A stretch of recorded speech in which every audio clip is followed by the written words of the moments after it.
Bienvenue, Merci. bienvenue sur Partage Max.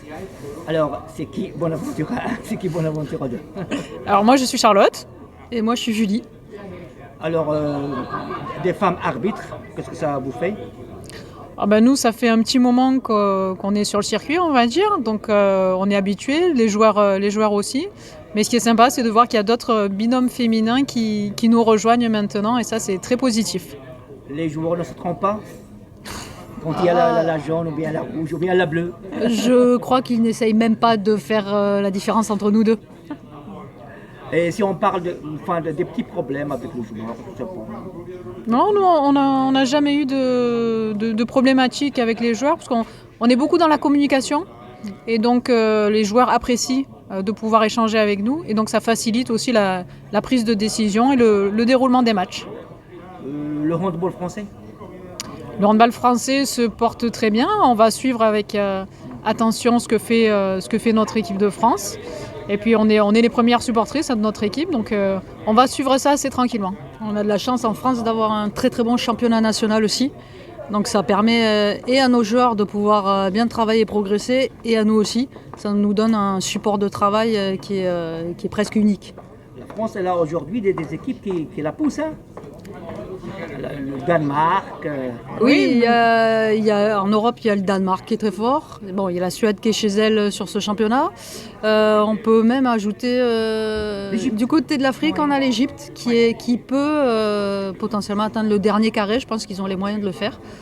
Donc oui, la France n'est pas forcément déjà avec la médaille autour du cou.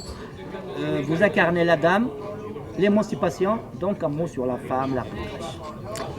C'est vrai que c'est assez nouveau à l'échelle du handball d'avoir des femmes qui sont en responsabilité au niveau de l'arbitrage ou en tant que déléguées. Et il y en a de plus en plus et c'est très positif parce que c'est aussi la représentation de ce qu'est la femme dans la société actuelle. Donc les femmes arrivent à accéder à des postes en fonction de leurs compétences et c'est très valorisant. Si on passe au VAR, il n'y a pas le VAR en hand?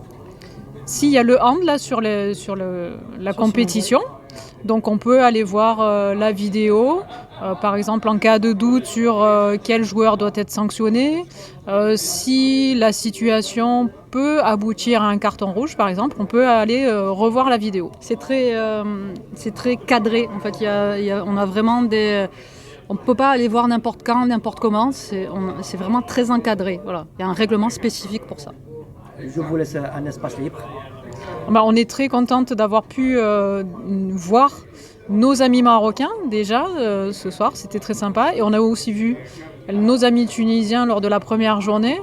Donc on voit que les résultats sont peut-être pas ce qu'on a escompté, mais on voit en tout cas que le handball africain est bien représenté. Donc félicitations pour tout le travail qui est fait. La dernière, votre mot de cœur? Nous, c'est prendre du plaisir. Voilà, dans tout ce qu'on fait, que ce soit sur le terrain, dans l'envie en général. Et c'est ce qu'on dit aux joueurs, c'est de profiter un maximum, surtout quand il y a de très belles compétitions comme ça à jouer. C'est une chance d'y participer, donc il faut le vivre à fond, même si les résultats ne sont pas là. On le dit aussi à nos collègues arbitres qui sont là pour la première fois sur un championnat du monde, qu'ils prennent du plaisir, qu'ils en profitent parce qu'il y a beaucoup de gens qui aimeraient être à leur place.